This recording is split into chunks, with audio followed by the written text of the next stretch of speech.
This is my video of my North Coast 500 Scotland trip, which is actually 516 miles. Let's get started with day one. Good morning. Well, it is 7 o'clock in the morning and I'm going through a few final checks and I'm having to use my arm as a selfie stick because I've already packed that on the bike. So the aim for the first day then was to get over the border into Scotland by using non-motorway routes, hopefully scenic, by going through the Lake District and the Forest of Bowland. So there we are, there's the bike I will be travelling on. The wet patch at the front isn't a leak, I've just been cleaning the lights, they were full of dead bugs. I've taken the top box off and piled it up on the bags. It's got camping gear in. I can't use the space on the back seat because that space will be taken by the wife who is coming with me on this trip. Everything's ready then, let's get on the road. So the plan for the journey then is 7 days camping, travelling a route up to the start of the North Coast 500 that includes something we're interested in seeing and a different route on the way back.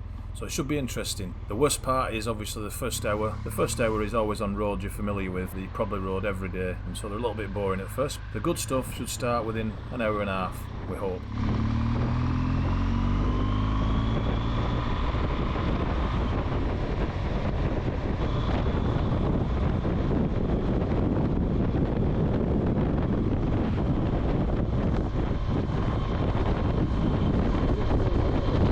Well, I suppose we better introduce ourselves.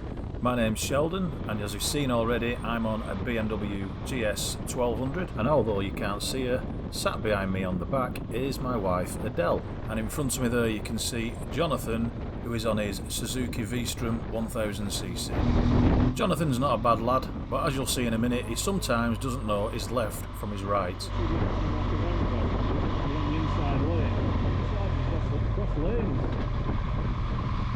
So you could end up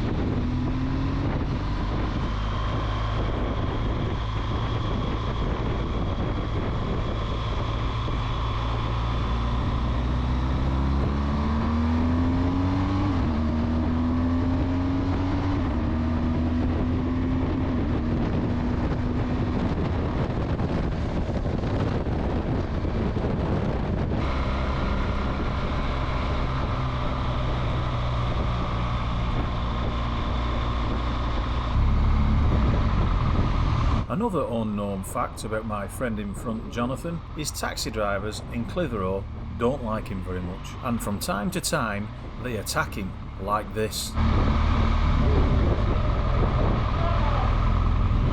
Well, it's early in the trip and at least now we know Jonathan's brakes work.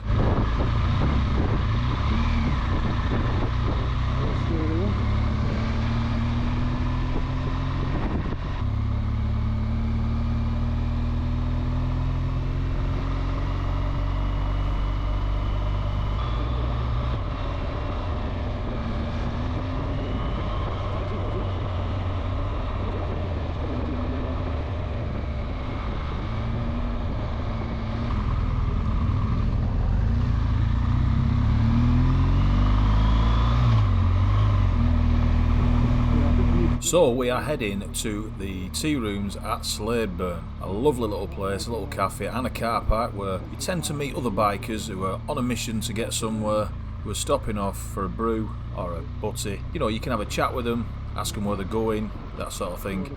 It just kills half an hour before you set off again on your way to wherever you're going. Definitely recommend it, especially if you're driving north and to the Forest of Bowland or to the Yorkshire Dales National Park. It's a good little spot.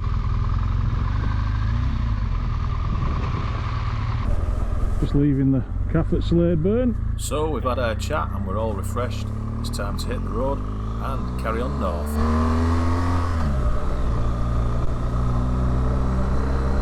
After taking the mickey out of Jonathan earlier for not knowing left from right, I started to run into problems of my own. Mine's give up the ghost. It's the sat-nav's not got a track on it. So whatever route had set on the My Route app is non-existent on the sat-nav at the minute. I don't know whether it's because I've missed a waypoint, or I think it's got a bit of a sulk on because we're not doing the A59. It wasn't long before we noticed a horrible smell that we couldn't get away from. Now, this wasn't a farm field, natural kind of smell. This was absolutely disgusting. Yeah, it stinks a bit, doesn't it?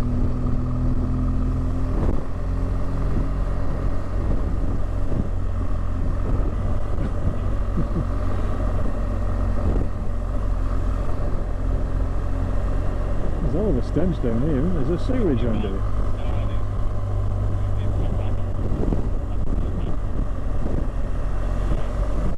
It's just about now we realise why the horrible smell is not going away. Because we're following it.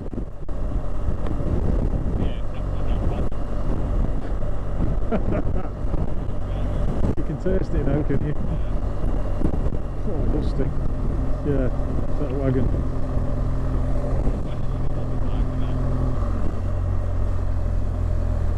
Due to the earlier sat-nav problems, we've been driving behind Stig of the Dump for about 20 minutes without proper direction. But then...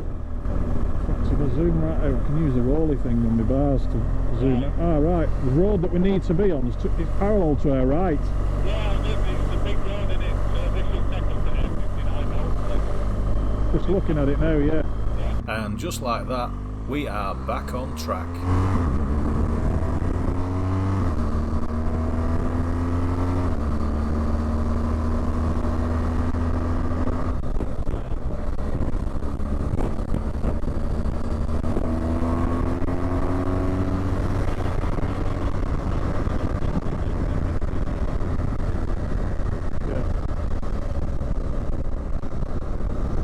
Get yourself a sat-nav, you'll never get lost, they said.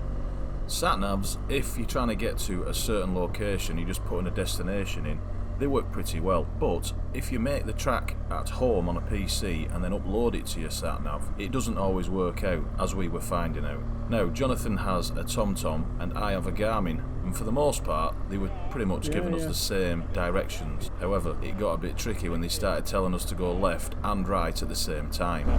Pull over, go on. Yeah, I'll be back. Yeah, if it goes right now, I'm already for the pendle. The drive thing there. Yeah, mine's alright, look. It's You just... going straight on? Yeah. At this point, I suddenly remembered I had the wife on the back. She'd not spoken or joined in the conversation because her comm unit wasn't working at this point. How are you? We'll get further down here to a lay-by and we'll pull over. Find somewhere, we'll have a butty and yeah, we'll have a brew.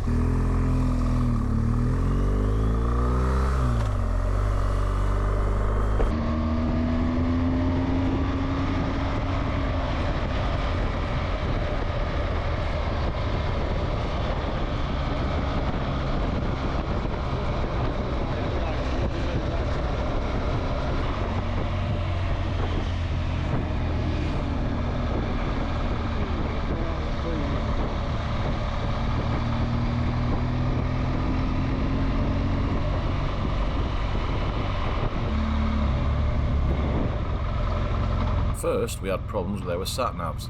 Now it's the turn of the Bluetooth headsets. When we stopped in the lay-by and had our brew and our butty, we decided to get the headset from my wife working so we could have three-way conversations. That resulted in having no communication. Don't you love technology? I don't know what's going on with it. Well, all that beeping in background. I think it's all this faffing around we've been doing. It's not. Yeah. It's messed it up. You're turning off up there. Mine said straight on. Oh, did it? Oh, just straight on. Follow your go through it now. Turn them off and then press plus up and per, we both will end up at the same channel. We had no success, so we carried on in silence.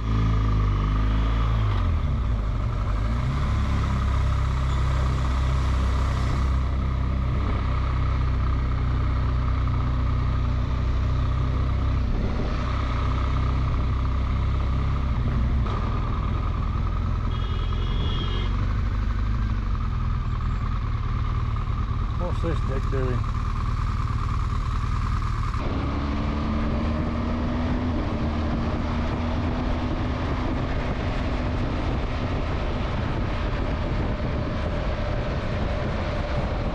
I always find that if you want a good clear run, it's a good idea to get your sat-nav to take you right through the middle of a city centre. Could have had our dinner in there. Hey? Could have had our dinner on one of them benches. I didn't know you did that.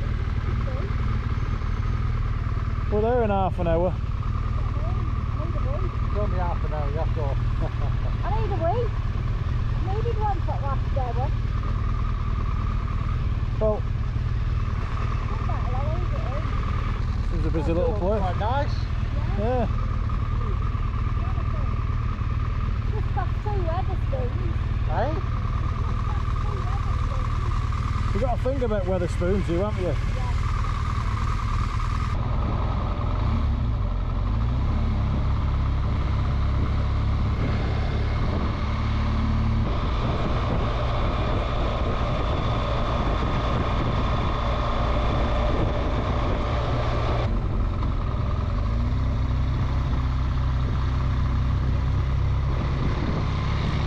Keep your eye out for Homer and Bart.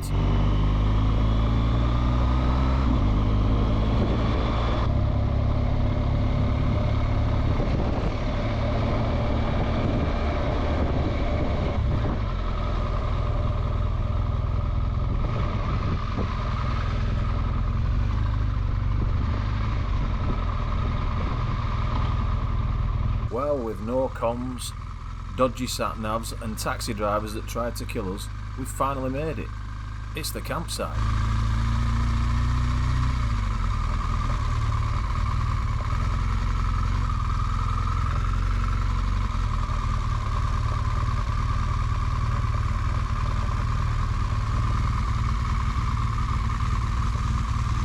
We went in reception and seen the lovely lady there and got booked in, and in a flash our tents were up. I've always liked the look of them monkey puzzle trees, but beware, don't touch them, they hurt. As I found out when I banged my head on it twice putting the tent up. Yep, monkey trees had me again.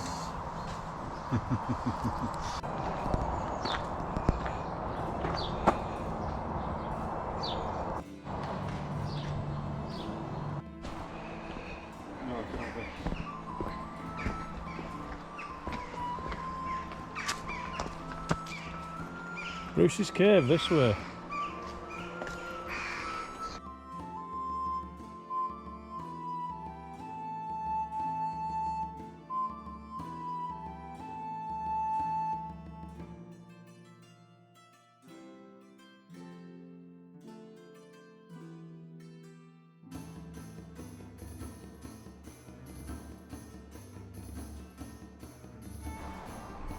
There's some. Is that it? This is it. As we enter the cave, Jonathan goes over on his ankle. If you listen carefully, you can hear the ghost of Robert the Bruce laughing at him. Oh, you're right, man. You're right. I've got it on film if you want to get a claim in. Bruce's bloody booby trap. That's because it's set for English people, that's why he fell for it. Oh, this is where Bruce lived, is it? It's cold in here though, isn't it? You feel the temperature drops when you step in. It's like a good fridge. You might think the laugh you heard when Jonathan fell into the cave that I added it in. I seriously didn't. Honestly, I only heard that when I first started editing this video. Very creepy. Obviously we used a walkway into this cave. It's easy to access now, but back in the day, Robert the Bruce had to climb up a rope to gain entry. Well, since it's the end of the day and we're going to the pub, we'll see you in the next video. Don't forget to subscribe.